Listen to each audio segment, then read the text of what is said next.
welcome to Horizon Unitarian Universalist Church. My name is April Barlow. My pronouns are she, her, hers. I am serving as your worship associate this morning.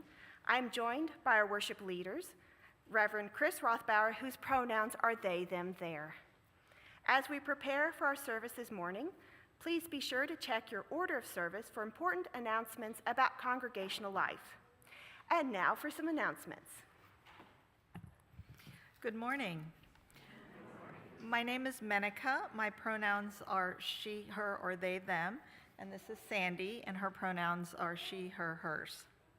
So today's Share the Plate recipient is the Truth Pregnancy Resource Center, or TPRC, in Dallas. As UUs, we affirm the inherent worth and dignity of every person and support the freedom to make informed decisions about our own lives. TPRC puts those values into practice by providing free, confidential reproductive options counseling and practical support for people navigating pregnancy decisions. They offer unbiased information, free pregnancy tests, referrals, baby supplies, and other resources with a special focus on serving Black, brown, queer, undocumented, and financially insecure Texans. You can find more information in your insert in your order of service about TPRC. A few of us from Horizon had the opportunity to tour the facility with Executive Director Sierra Graham a few months ago, and we were deeply impressed by the compassion, respect, and practical care they offer every person who walks through their doors.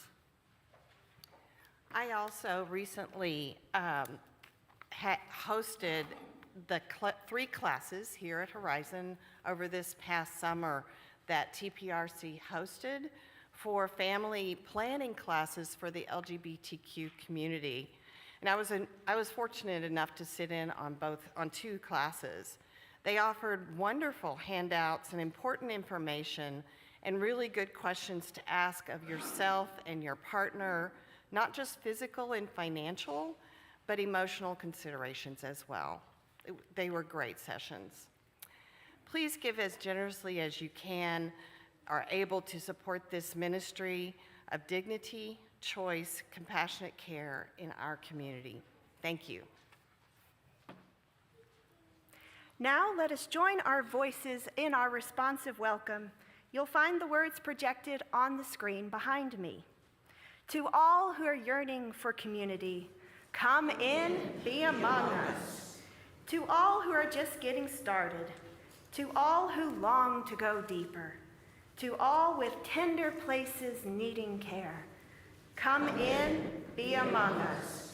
To the ones who have healed and have care to give, for those who are curious and hungry to learn, for those who know that they have something to teach, come in, be among us. For the ones who are just beginning to suspect they might nurture others becoming. To the young and the old, the innocent and the jaded, the fresh of mind and the deeply steeped. There is room here for each and every one. Come in, be among us. Wherever you are on your spiritual journey, no matter who you are, the people you love, how you look, what you can or cannot do, you are welcome here, just as you are, in this community of care and concern. Come in, be among us. We will continue our conversation at coffee hour immediately following the service in the fellowship hall. Welcome, and let us worship together.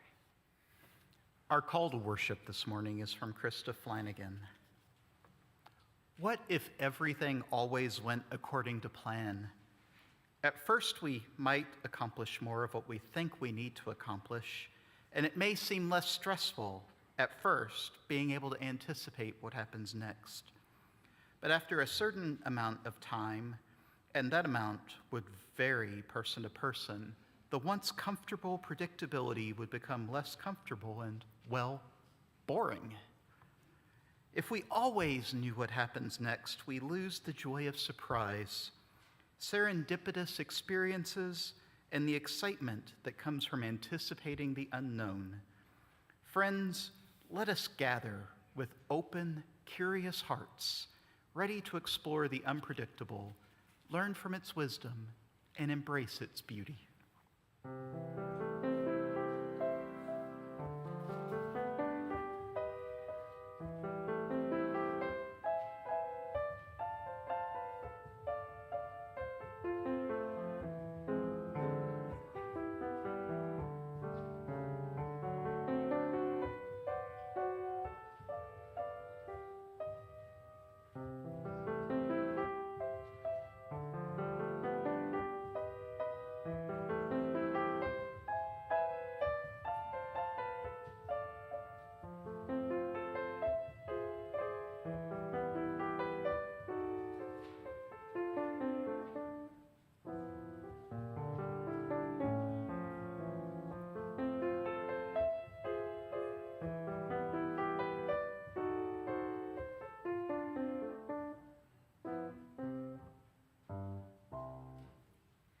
We light the chalice with these words from Irene Gloss.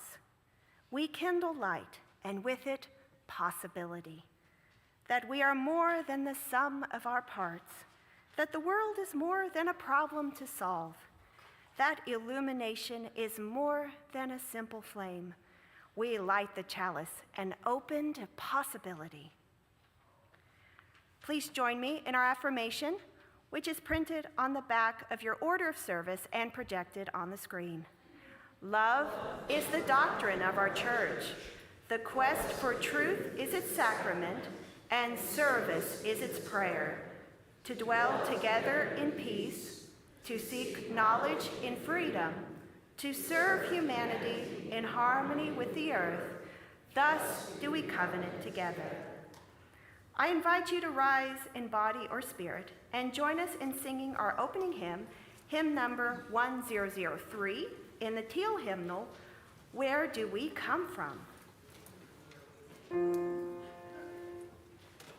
Mystery, mystery, life is a riddle and a mystery. Mystery, mystery, life is a riddle and a mystery. Mystery, mystery, life is a riddle and a mystery.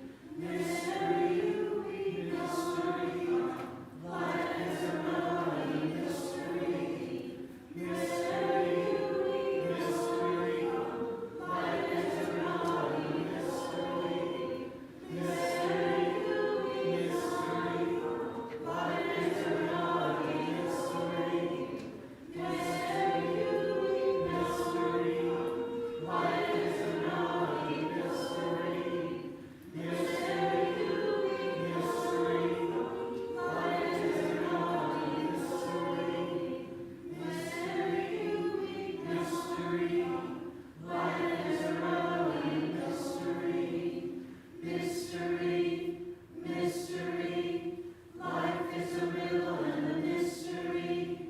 Mystery, mystery, life is a riddle and a mystery. Mystery, mystery, life is a riddle and a mystery. Well, speaking of mysteries, I've got the mystery box of the Wonder Box with me today. And I need some young people or young at heart up front here to help me. So do I have any volunteers to come front forward? I got something in the box. Yay, a young at heart person. Thank you so much. All right. So this is our Wonder Box because we always wonder what's on the inside of it. And I would love to have an adult help me for a change. Would you like to go take a look? Do you want to help? Yes. Oh, that's okay. Well, I don't know. What do you think's in there? Let me shake it and maybe put it near my microphone. I don't know. You think it sounds pretty big? Okay. Well, why don't you go ahead and take a look? Usually, we just crack the lid and put our hands in there and then try to figure out what it is. What do you think it is? All right, if you can't guess, then just go ahead and bring it out. I feel a lock and key. A lock and key. Well, let's see if you're right. Bring it out. You are correct. Thank you so much. And we can just put that box over here. So I'm going to ask my other volunteer over here, how does this work, this lock and key thing? What? Okay, you click the top in. Okay. I'm going to give it a try. All right. Then what? And then if you have the correct key, you insert it at the bottom. Okay, you put it in the bottom if it's the right key, and then what? And then I turn it? Yep, I heard a click. Yep, sure enough. Thank you so much. Thank you all so much. So I know you're thinking, okay, what does the lock and key have to do with what we're talking about today, which is questions? Well, I will tell you why. That's because, So I wanted to say the lock and the key are both important. Which one do you think is more important, the lock or the key? You think the key is? Well, we're going to find out in a second. Okay, well, when we lock something inside a box, now obviously I cannot lock inside this box, and it's locked with a lock. You don't know what's on the inside, right? What do you need to see what's inside the box if it's locked? A key, that's right. And I will tell you, I know this is sitting right down here, and you might not be able to see it very well, but I think our faith is like a box. Faith is full of all sorts of wonderful things, love and hope, salvation, kindness. It gives us meaning. It answers the big questions in life. But sometimes I think people think faith is a box that's just locked and you don't have to mess with it, that it's just there. And you don't have to find a key or anything like that. Some people, when they get to a certain point where they feel like, I don't need to know what's inside. I already know what's inside. But we believe something different as Unitarian Universalists. We believe that questions are the key into these boxes. Questions don't lock a faith away. Questions unlock our faith. Every question opens the box just a little bit more. Maybe we're just turning that key just a little bit more so we can discover something new. And you might notice too that us adults, we don't always have the answers, do we? And that's okay. The goal isn't to know everything that's inside the box. The goal is to keep unlocking new understandings as we live and grow and have new experiences. So we don't have all the answers, but by having the courage to keep finding keys and unlocking boxes, we grow our own faith. So the next time you have a big question, don't think, well, maybe I shouldn't ask that, or I already know the answer. I would encourage you to say, maybe this question is another key. It might unlock a new idea. Well, I am so thankful for my two helpers today, and we are going to go ahead and unlock some more mysteries in the back. So let's go ahead and sing you to your rooms.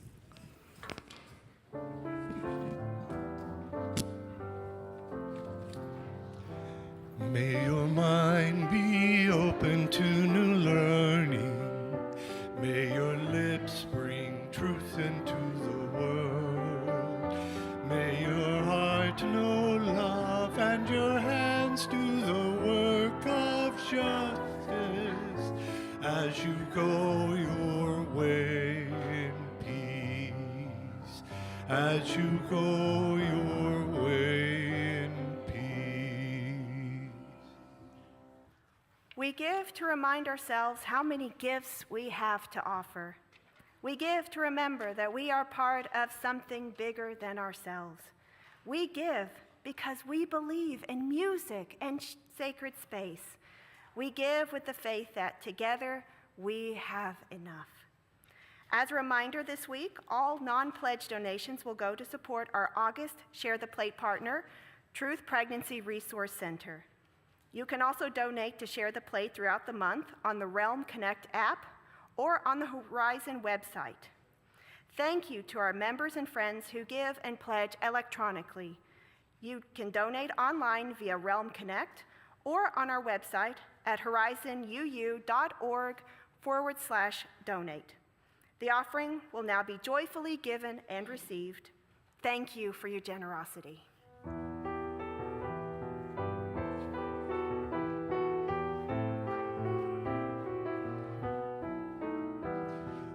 For each child that's born, a morning star rises and sings to the universe who we are. For in each child that's born, a morning star rises, sings to the universe who we are. We are our grandmother's prayers, and we are our grandfather's dreamings. We are the breath of our ancestors. We are the Spirit of God. Mothers of courage and fathers of time. We are flowers of dust and the sons of great vision. We're sisters of mercy and brothers of love. We are lovers of life and the builders of nations. We're seekers of truth and keepers of faith. We are makers of peace and the wisdom of ages. We are prayers. We are our grandfather's dreamings. We are the breath of our ancestors. We are the spirits of God. Each child that's born, a morning star rises and sings to the universe who we are. For each child that's born, a morning star rises and sings to the universe who we are. We now take time to honor the sorrows and joys of this community, knowing that we're all interconnected and that what affects one affects us all. Gay Cox shares, our dear friend Bill Shepard, who lived in Tulsa, died this week. I was happy that I was able to visit with him the afternoon before his death.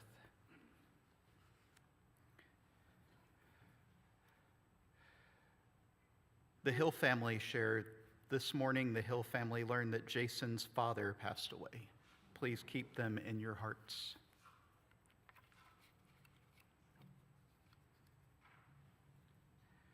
And Warren shares a joy. It was a joy to meet and work with the new board yesterday. Horizon has some fun and exciting changes afoot. And we light a candle this morning to honor all the joys and sorrows which have gone unspoken and reside only in our hearts.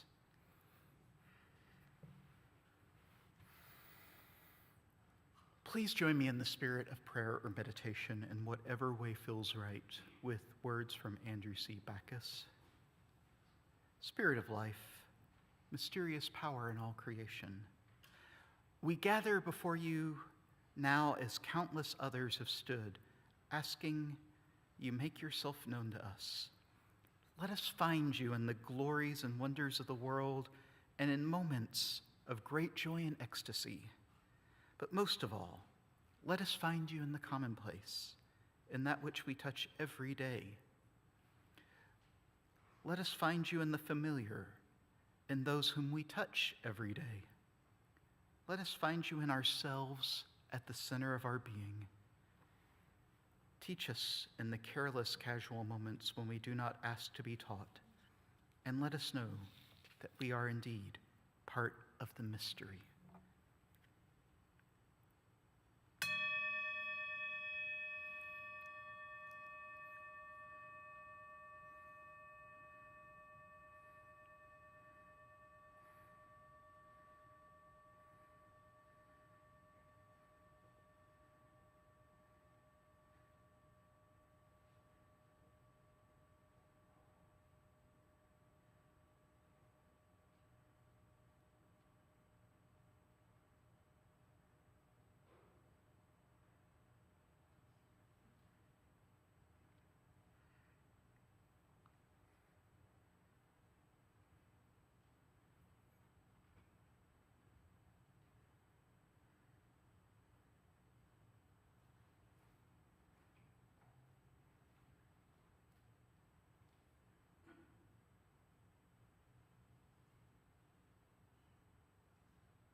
Blessed be.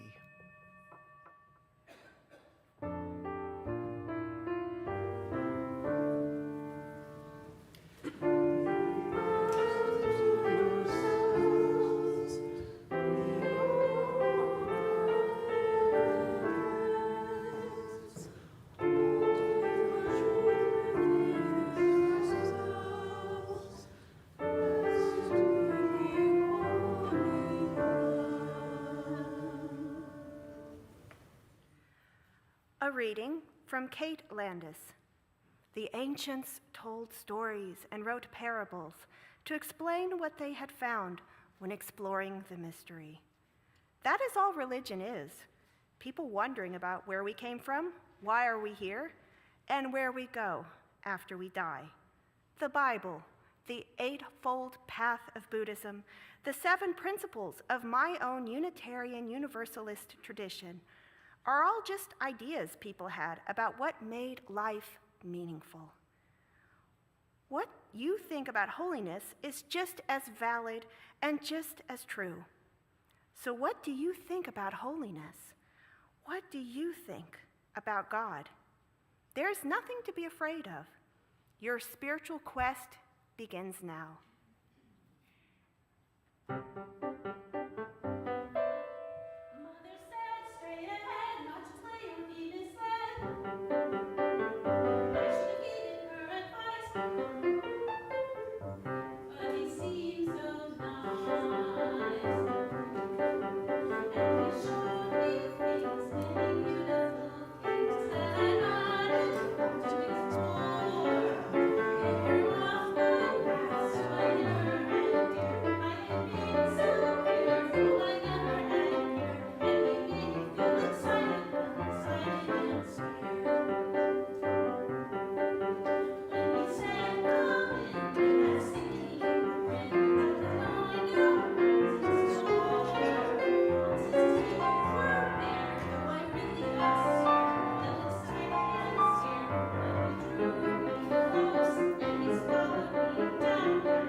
So this morning is our question box service, and as far as I can tell in talking to my interfaith and ecumenical colleagues, this is a pretty unique service for Unitarian Universalists. In fact, one even asked me, "You let your people ask questions?"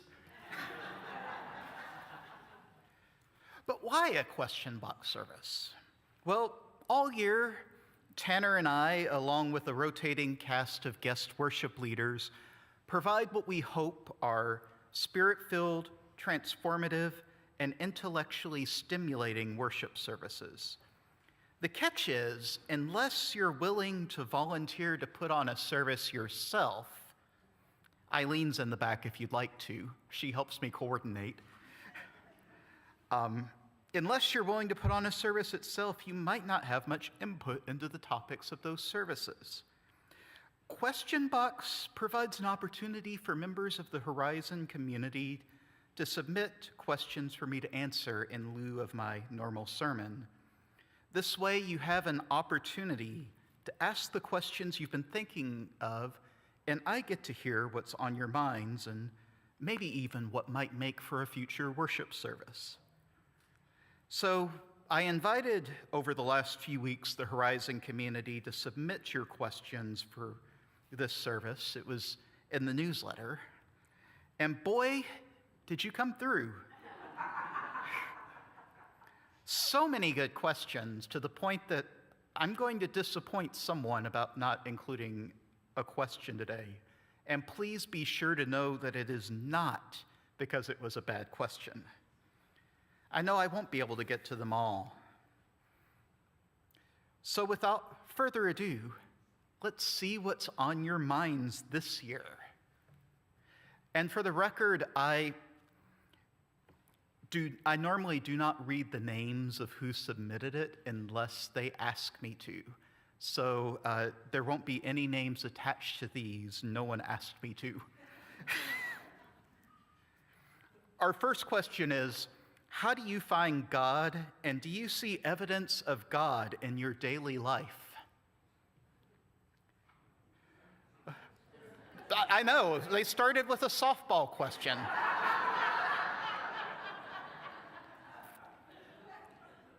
For me, and I realize that if anyone else out there was leading this service, you're probably going to have a different answer than me. But for me, God or goddess or the gods or the divine or the spirit or your highest value, whatever name you want to use for it, are at least three things. And I might expand that number in the future as I become older and wiser. The first is a metaphysical definition. I agree with the Protestant theologian Paul Tillich when he called God the ground of being. God does not exist, he said. He is being itself, beyond essence and existence. Tillich's implicit purpose here was to demystify and naturalize God. God is not the old man in the sky who does magic, but the very fabric of being. Thus, while everything is not God, God is in everything. The second, we're going to get plural here. The gods and the stories about them are, for me, archetypes on how to live better lives. I am what some would call a soft polytheist, which means that I believe in using polytheistic language, but I don't necessarily believe that they have existence outside of us. Joseph Campbell once said, "When we lose our myths, we lose our place in the universe." When you really delve into the study of myth from any culture, Celtic or Norse, Greek or Christian, what becomes readily apparent is that the stories contained in their sacred texts are most powerful when they're seen as symbolic and timeless stories that teach some lessons about how to live our lives. In fact, and I wish I remember who told me this, but I don't, all I'm certain about is that I didn't say it. One pagan teacher once told me, myths that no longer serve a purpose in the human life tend to die. The third, I'm a process theologian through and through. I have a hard time imagining God or the gods as persons. Instead, I see the divine as an action verb, something each of us can bring into the world through actions that work to build the beloved community. This means that my actions and each of your actions matter, because everything we do has the potential to bring more sacredness into the world. Simply by the way we live, or we can profane it, and there's a lot of that going on too. From here, it becomes the study of ethics and justice, which is sacred and which is profane. I think the best evidence for the divine being in my life is all around me. The warmth of my partner after I've had a long day, the joy in watching my dog when he runs free in the dog park but comes back because he doesn't want to get too far from me. The joy at seeing Horizon touch a life when they needed it most. The awe-inspiring beauty and intricacy of the trees and birds and nature, and the way, despite the odds being against it, this particular universe evolved to where we are today. Some would ask, how is this evidence of the divine in my life? It's because I consider the divine to be that which is awesome, awe-inspiring, and amazing. Because, as one very wise scientist once put it, we're all made of star stuff. And that's pretty cool. And though I don't begrudge anyone who finds this answer unsatisfactory, it does my soul good to sing with Louis Armstrong, "What a Wonderful World."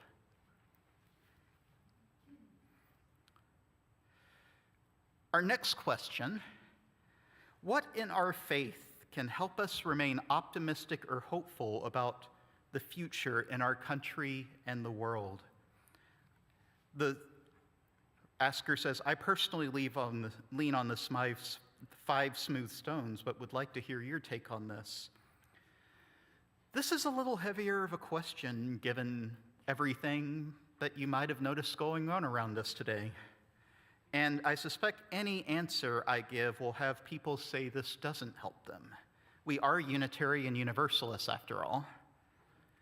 I think for me, though, I'll highlight two things. One is Unitarian minister Theodore Parker's observation that the arc of the moral universe is long and it bends towards justice, which was popularized later by the Reverend Dr. Martin Luther King. Now, some in modern times have pointed out that this bending doesn't happen on its own. However, the point remains that the world is dynamic. Remember God as a verb from the last question? And the way things are now will eventually pass away. We're not guaranteed to ever see the fruits of our actions, but we can know that they are not in vain, for they are building towards a day that is more just. The other is the power of us coming together in community. It's what every one of our congregations, whether a lay-led congregation with only a few members and no minister, or a large congregation with thousands of members, have in common. Each week, we come together not because we have to, not because we're afraid of divine punishment, but because we truly need one another. An anonymous writer once said, "Community is the spirit, the guiding light whereby people come together to fulfill a purpose, to help others fulfill their purpose, and to take care of one another." We come together both because we have something we want to do, whether it's make the world a better place or improve ourselves, or give our children a better grasp of RE, and because we need to take care of one another. There are a lot of great nonprofits out there, but they won't come to visit you when you're sick in the hospital. That's what makes church community unique. We're not just here spreading a message. We're here caring for one another. And it's when that caring disappears that a church loses its way. In the words of Unitarian Universalist theologian James Luther Adams, church is a place where you get to practice what it means to be human. We can practice in the hopes of our joy spreading and making the world a better place. And for the record, I don't think that the question asker referencing the 5 smooth stones was a bad choice either. There are a lot more reasons, and maybe that's one of those things we need a service on one of these days. Shifting gears, I have 2 questions that are very similar that I'll try to answer together. The first is, what was it that brought the Unitarian and Universalist churches together? The second, the Unitarians and the Universalists merged into the UUA 65 years ago this past May. What were the friction points at that time, and how well have they been resolved?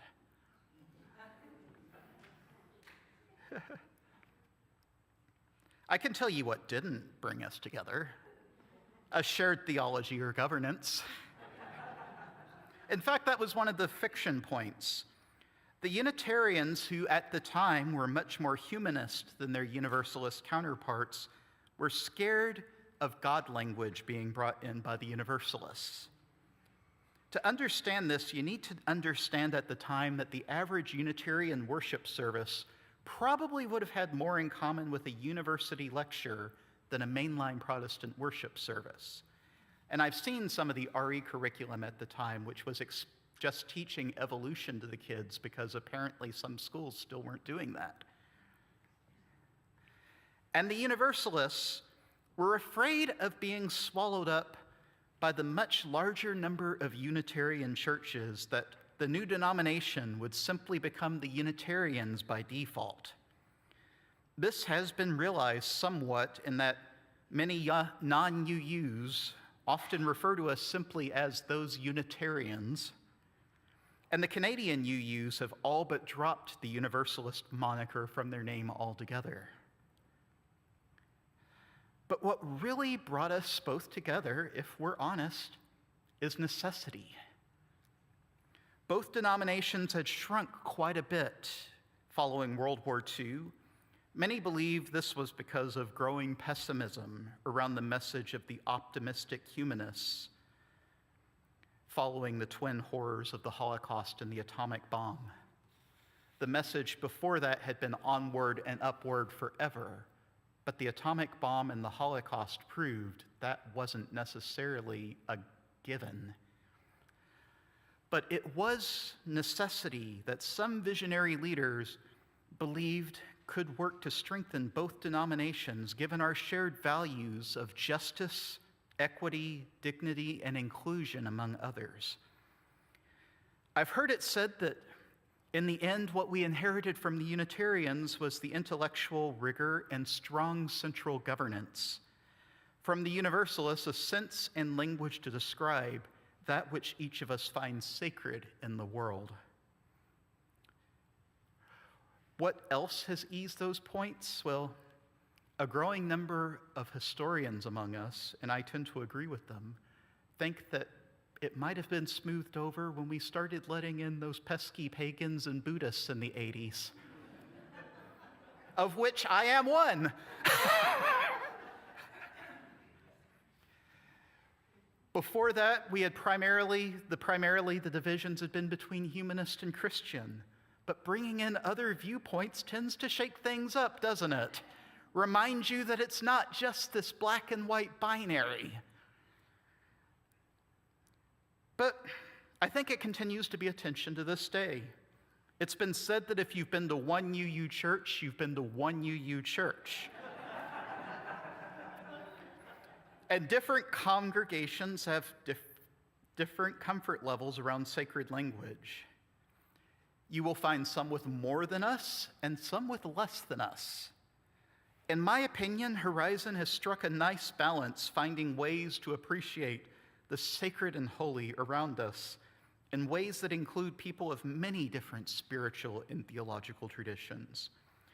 But there are still those congregations where merely uttering the G word is tantamount to UU heresy. Maybe that tension is okay, though. Maybe it means we're all doing our best and experimenting with what works well for our congregation, and hopefully they are too.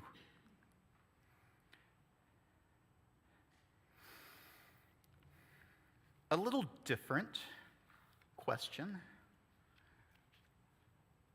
Where do you see us as a congregation in 1 year and 5 years?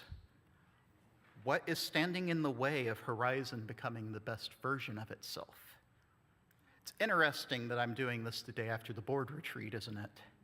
Because Warren hasn't had a chance to send out his report about that retreat yet. So sorry, Warren, if I take some of your thunder in answering this question. But I think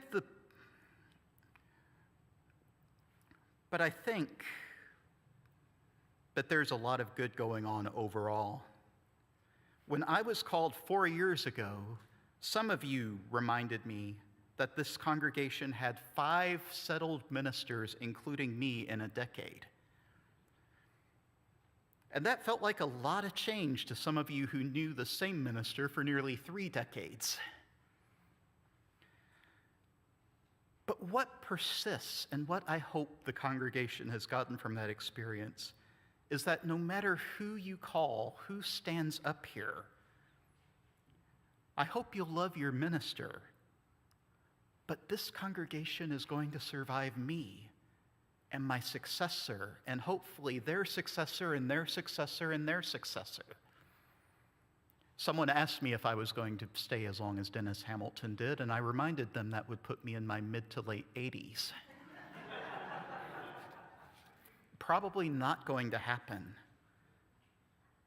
But I'm enjoying my time while I can.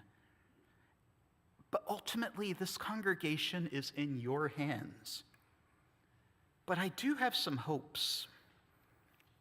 I hope that in 1 year, we'll have a clearer vision for who we are and what we want to do. The few years before I came were pretty hard years on this congregation. The COVID-19 pandemic, Reverend Laura's departure shortly after, and a lot of death and moving away without good chances to say bye. It took a lot of momentum out of this church. I'm proud that together we've built some of that momentum back and even welcomed a lot of new people into our congregation. So much so that when some of those people who move away and come back and visit us, they say, I don't recognize so many people in this congregation. And I think that's lovely. But now that we've rebuilt some of that momentum, I think it's time to figure out where we want to go from here. Spoiler alert, the board has set a goal for itself of creating, we don't like the word strategic plan, so someone said we should call it envisioning the horizon. In 5 years, I hope that our congregation will be known in Carrollton as the church that loves, the church that welcomes people of any and no religion. I hope we'll be known as the people who show up when justice demands it, that people wonder who all those people in those yellow Side with Love shirts are. Sometimes organizing and others following justice and interfaith partners we've built relationships with.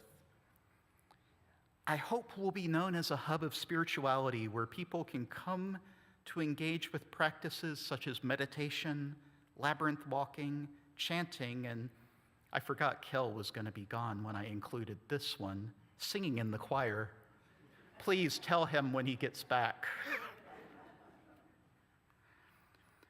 We are the place people know they can go when they need their spirit filled.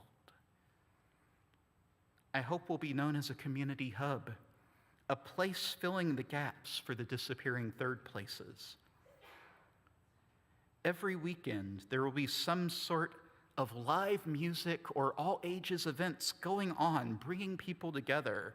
In fact, we're going to be so busy, some of you are going to ask if we need to revisit the idea of expanding the building, because space will be at an even higher premium than it is now. And I hope that our congregation will be so nationally known that I have to create committees to help me hire our next intern because everyone wants to come down to Horizon and learn here. The biggest threat, of course, is monetary. We have to figure out how to balance the budget. And you're going to hear a lot about that this year, too. But I also think burnout is a really big thing right now. If I'm looking in the congregation, I'm looking at a lot of people who have a lot of different hats. Too often, the same people are doing the same work over and over again. I think we need to figure out how to diversify the volunteer pool as well. We must ensure our systems are healthy and functioning in a sustainable way that honors the busy lives of our member volunteers, while ensuring that we're able to live out our mission and values, both within and outside of this church. This next question was honestly one of the hardest that was submitted, not because it's not a good question, it is, but because it really got me thinking deeply about how I'm going to answer it. And the truth is, I'm not sure I gave it a good answer, and maybe some of you will have a better answer for me afterwards. But the question was, if you had 10 seconds to say something to every person on earth at once, which will be translated to their language, what would you want to say? That's a lot of pressure.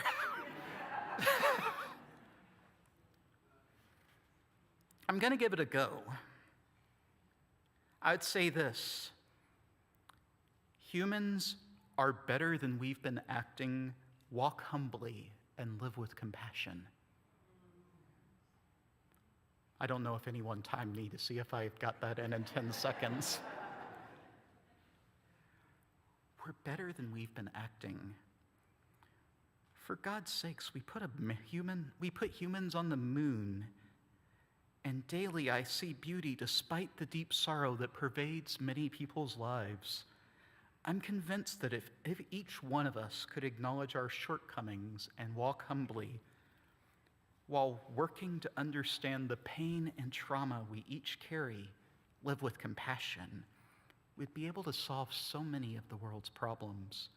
But that means getting outside of our egos, ourselves. And honestly, I hope there are more people who are ready to do that than I'm giving credit for. And I know this is very utopian of me, but maybe we need some utopian thinking to give us hope that a better world is possible.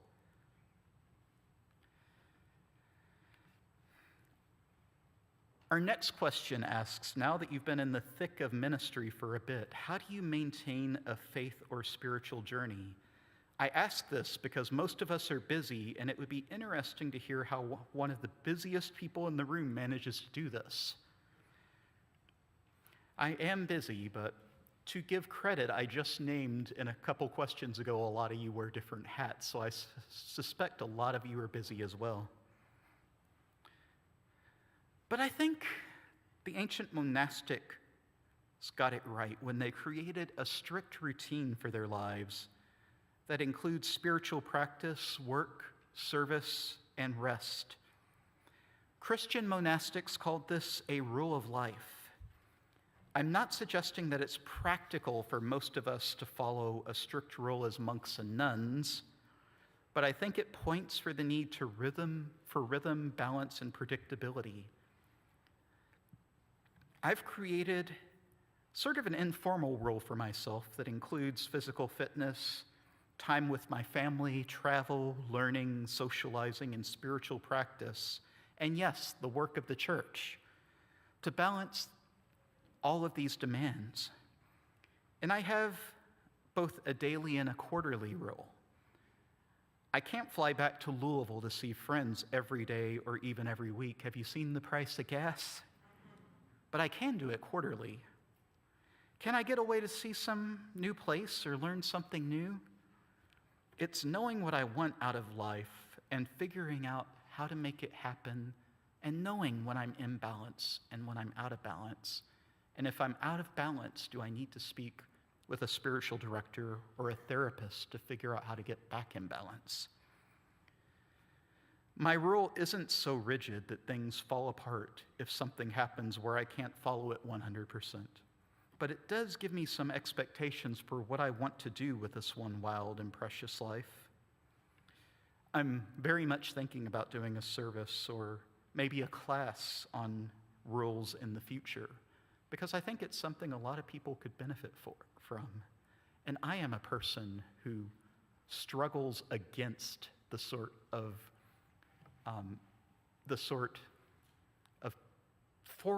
formality that a rule puts on you. And if I can embrace it, I know it can be useful for others. I've got time for one more question, and I decided to make it one of the most lighthearted of the bunch. What's the funniest thing that's happened to you during a worship service? Picture it. I was 2011. I was a new intern at First Unitarian in Louisville, and we were doing our annual animal blessing service. We had quite an unusual guest that year. If you've come to some of the animal blessings here, you know that most of the visitors tend to be dogs. Occasionally, you'll have the really brave cat. We had a tortoise one year, but that was unusual. But this year at First Unitarian, someone brought a macaw with them. And that macaw had a lot to sing. And as the choir started singing Bill Staines' song, All God's Critters Got a Place in the Choir, they suddenly had a new member as the bird joined in singing along with them. I've never thought of that song in the same way since. And I wonder if Bill Staines knew that his song inspired a macaw to join in singing with the choir. I'd like to think he'd say, well, that proves all God's creatures got a place in the choir. I think he'd say that after he got over his laughing spell, that is. I think that seeing a macaw sing all God's critters is why I'm so big on animal blessings now. I brought them to every church that I've served, and we're going to have another one in October if anyone has a macaw that they want to put in the choir.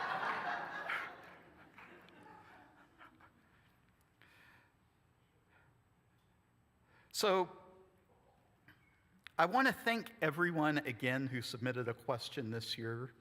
I didn't get to them all. When I was talking to Sammy about this, Sammy said, you ought to put it in your back pocket. You could probably do a second question box service with the remaining questions. Maybe I will. Or maybe you'll see some of those questions become full services. But no matter, may we continue to ask questions this new church year, even when the all answers aren't immediately forthcoming, because all God's critters got a place in the choir. May it be so.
This flame, but not our commitment to.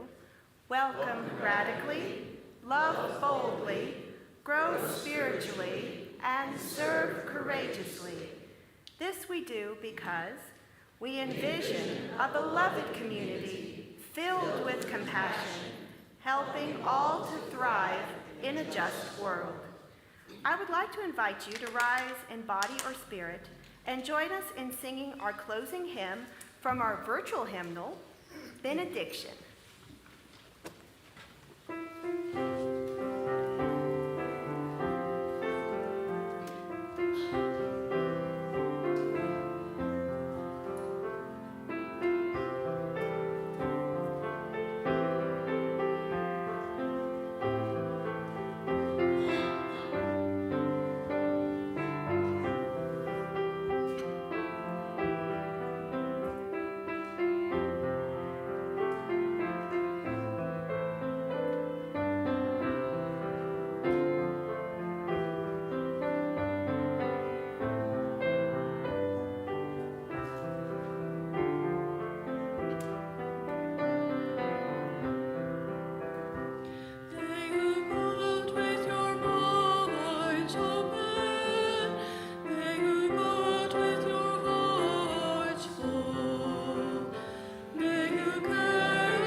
Our benediction is by Ma Teresa Tet Castillo Gerardo. Some came here to be blessed with answers in a tumultuous world. Let us hope, too, that many of us have been blessed with questions to direct us with a clarity of mind, to steer our logic towards kindness and justice always. We take the fire within us and share it with others as we go. Amen. Blessed be, and go in peace.